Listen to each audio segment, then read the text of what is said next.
Tapos ang gamit ko, King Kong Arco na regular. Tapos, ito, pagka gagawa kayo ng Yakult Bomb, gawan nyo ng tube. Ganyan kakapal. Ganyan kakapal na tube.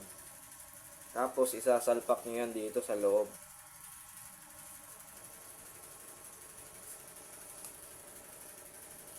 Ayan yung tsura nyan. Para kung sakaling gayahin nyo, pwede nyo gayahin mga kapayro, pero pag ginaya nyo, gawin yung loaded. Tapos ganito kakapal yung ginawa yung tube. Tapos ayan, i-cover ko ng papel. Tapos tatalian ko dito. Magiging ganyan na siya. Tubular. Magiging ganyan na siya, tubular. So, na-share ko lang Tapos kayo na gumawa ng takip. Ang ginawa kong takip dito, ganito lang din. Ganyan lang din. Tapos, ginupit ko dito. Mahaba yan. Tapos, dinikit ko lang siya ng pabilog.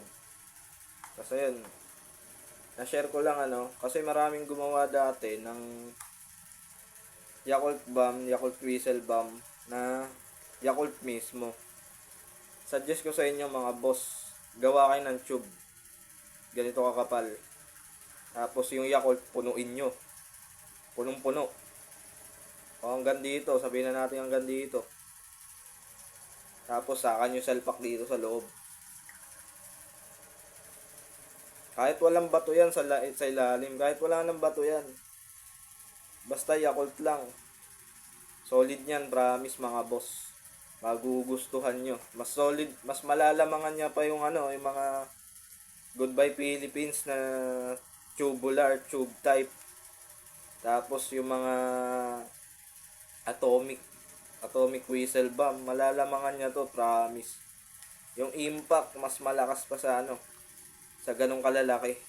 Small but terrible mga boss. Try nyo mga boss. So, yun lang na-share ko lang.